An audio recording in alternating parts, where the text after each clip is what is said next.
சென்னையில் ராயப்பேட்டை அப்படிங்கிற ஏரியாவில் தான் இருக்கேன். ஒரே இடத்துல பல்லாயிரக்கணக்கான கிளிகள் நம்ம பார்க்க முடியுமா? கண்டிப்பாக முடியாது. நம்ம ஒரு ஜூ போனால் கூட இவ்வளோ கிளிகளை பார்க்க முடியாது.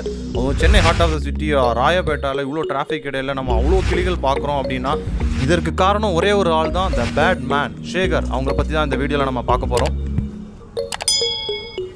சேகர் தருமபுரி மாவட்டத்தை சேர்ந்த இவர் 30 வருஷத்துக்கு முன்னாடி சென்னைக்கு வேலைக்காக வந்து கேமரா மேல் உள்ள ஒரு காதல்னால கேமரா ரிப்பேர் தொழில் செஞ்சுட்டு வந்தாங்க.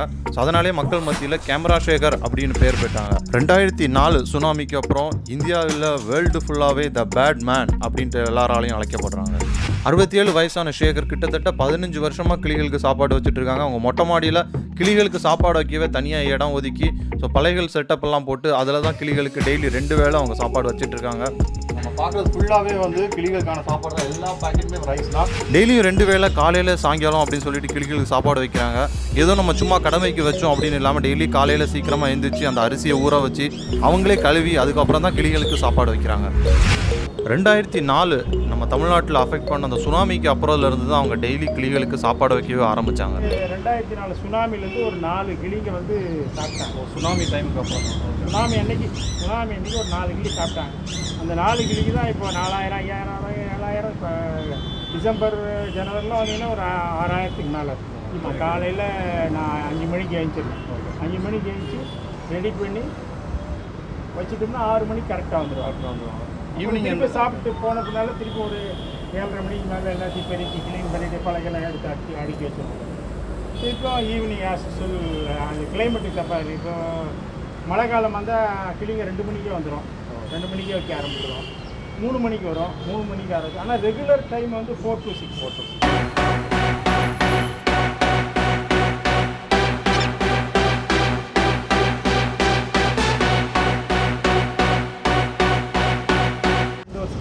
ரொம்ப கஷ்டப்பட்டுருந்தோம். ஏன்னா வருமானத்தில் பாதிக்கு மேலே போயிடுது.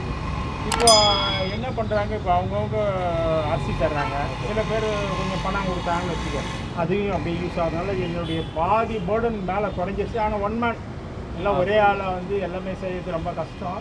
நானும் விடாமல் 15 வருஷமாக செய்கிறேன். அலெக்சாண்டியா ஒன்று வந்து க்ரீன் பேரட் ஒன்று, ரிங்லீட்ஸ், இந்த மாதிரி ஒரு 3 விதமான பேரட் தான் வரும். இது விளையாட்டுக்கு வாங்கி தரேன்னு சொல்கிறாங்க. இதெல்லாம் வந்து எங்கள் குழந்தைக்கு விளையாடு ஒரு உயிரை விளையாட்டுக்கு வாங்கி தரேன்றாங்க. அதெல்லாம் தப்பு. அவங்களுக்கு வந்து வேறு டாய் ஸ்டீஸ் வாங்கி தரேன். இந்த மாதிரி ஒரு கேட்குறாங்கன்றதுக்காக குழந்தைங்க எல்லாம் தான் கேட்கும். பஸ்ஸை கூட கேட்கும், ஃப்ளைட்டை கூட கேட்கும். அதுக்காக எல்லாத்தையும் வாங்கி கொடுத்துட முடியாது. எது வாங்கி கொடுக்கணுமோ அது தான் வாங்கி கொடுக்கணும். 80,000 கோடி கணக்கில் சம்பாதிச்சாலையும் நம்ம கூட எடுத்துகிட்டு போகிறோம். நம்ம என்ன பண்ண போகிறோம்? பணம் தேவை தான் வாழ்க்கைக்கு. ஆனால் பணமே வாழ்க்கை இல்லை. அதனால் நம்மளால் முடிகிற அளவுக்கு இந்த சமூகத்துக்கும் இந்த இயற்கைக்கும் சேவை செய்யணும். அதுதான் ஒரு மனிதனுடைய கடமை. அந்த கடமையில் இப்போ நான் கொஞ்சம் செஞ்சுட்டு வரேன். இது வந்து இதை செஞ்சதுனால இன்றைக்கி உலகம் முழுக்க செய்கிறாங்க. இந்த தொண்டை ஐடி மாணவர்கள் யூஎஸ்லேருந்து எனக்கு வீடியோ அனுப்புகிறேன். சார் நான் உங்களை மாதிரி இங்கே பண்ணுறேன். அது கருப்பாக ஒரு குருவி இருக்குது. இந்த மாதிரி சென்னைக்குள்ளே பண்ணுறாங்க, நம்ம ஸ்டேட்டுக்குள்ளே பண்ணுறாங்க, நம்ம இந்தியாவுக்குள்ளே பண்ணுறாங்க. இப்போ ஒரு விழிப்புணர்வு மாதிரி இதை கொண்டாந்துட்டேன். அந்த விடாமுயற்சி, அதுக்கு காரணம் வந்து விடாமுயற்சி தான். இதை வந்து 15 வருஷமாக கஷ்டம், எவ்வளோ கஷ்டம், நல்லது கெட்டது. என் தம்பி இறந்துட்டு கூட ஒரு நாள் தான் போனேன். இந்த மாதிரி நிறைய ப்ராப்ளங்களோடு ஃபேஸ் பண்ணிட்டு தான் இதை செஞ்சுட்டு வரேன்.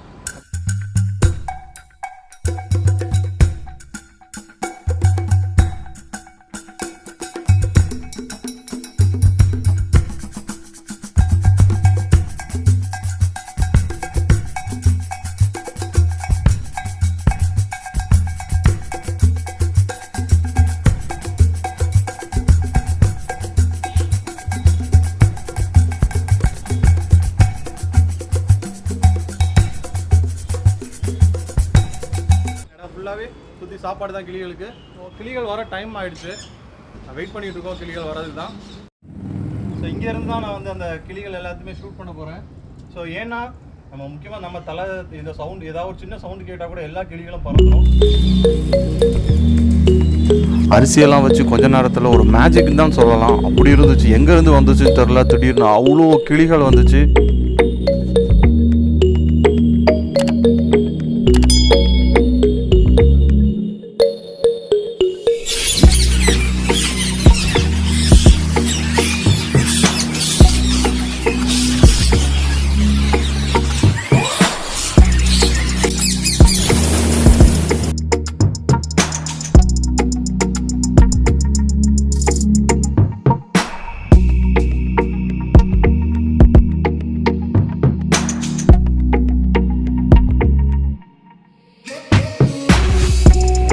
நீங்களும் உங்கள் வீட்டில் ஏதாவது ஒரு பறவைக்கு, குருவிக்கோ, காக்காக்கோ, அணிலுக்கோ நீங்கள் சாப்பாடு வைக்கிறீங்க, இல்லைனா தண்ணி வைக்கிறீங்க, அப்படி இல்லைனா இந்த வீடியோ பார்த்து இன்ஸ்பயர் ஆகி நான் இனிமேல் வைக்க போகிறேன் அப்படின்னா கீழே ஒரு கமெண்ட் பண்ணுங்கள். அது பார்க்குறவங்க எல்லாத்துக்குமே ஒரு மோட்டிவேஷனலாக இருக்கும்.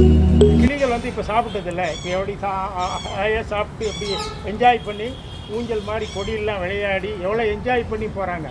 அந்த மாதிரி தான் நேச்சரோட பழகிக்கணும். ஏன்னா நம்ம வீட்டில் வாங்கி அழகாக இருக்குன்னு வீட்டில் வாங்கி அதை ரெக்கையை கட் பண்ணி அதுக்கு ஒரு சிறை தண்டனை கொடுக்குற மாதிரிலாம் கொடுக்கக்கூடாது.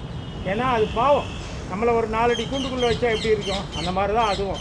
அதனால் பெரும்பாலான இது நீங்கள் அதை வாங்காதீங்க, அதை நீங்கள் வளர்க்கணும்னு ஆசைப்படாதீங்க.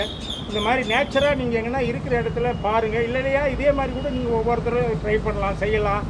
ஏன்னா நம்ம இயற்கை அவேர்னஸ் வந்து நம்ம இயற்கையை இனிமேல் கண்டிப்பாக நம்ம வந்து இயற்கையை பாதுகாக்க வேண்டிய சூழலில் இருக்கோம். இப்போ இயற்கை வளங்கள்லாம் அழிஞ்சு போச்சு, இயற்கை வளத்தை நாமளே அழிச்சிட்டோம். அதனால் இயற்கையை பாதுகாக்க வேண்டிய சூழலில் ஒவ்வொரு மனிதனுக்கும் அவசியம் இது தெரிஞ்சுக்கணும். இயற்கையை பாதுகாக்க வேண்டிய கட்டாயம். ஏன்னா இதே சூழ்நிலை நம்ம போனோம்னா இன்னும் வந்து 100 வருஷத்தில் மனித இனமே அழிஞ்சிடுன்றாங்க. நம்ம இந்த வளர்ச்சின்னு எல்லாத்தையும் வெட்டி சாய்ச்சிட்டு போயிட்டே இருந்தோம்னா 100 வருஷத்தில் மனித இனம் அழிஞ்சிடும். 20-25 வருஷத்தில் பறவை இனமே அழிஞ்சிடும்ன்றாங்க. இதே சுச்சுவேஷனில் நம்ம போனோம்னா. கிளி அப்படின்னு சொன்னாலே நம்மளுக்கு ஞாபகம் வர்றது பச்சை கலர், மூக்கு, பெண்கள். ஸோ அதுபோக முக்கியமாக கூண்டு சிறை. அதனால் எந்த ஒரு பறவையாக இருக்கட்டும் அதை கூண்டில் போட்டு வளர்க்காமல் சந்தோஷமாக நம்ம அதை பறக்க விட்டு இயற்கையாக நம்ம அதை ரசிக்கலாம். நம்ம சேனல் இதுவரை சப்ஸ்கிரைப் பண்ணலாம், மறக்காமல் சப்ஸ்கிரைப் பண்ணுங்கள். பெல் ஐக்கானை கிளிக் பண்ணுங்கள். அப்போ தான் நம்ம போகிற ஒவ்வொரு வீடியோ வந்து உங்களுக்கு நோட்டிஃபிகேஷனாக வரும்.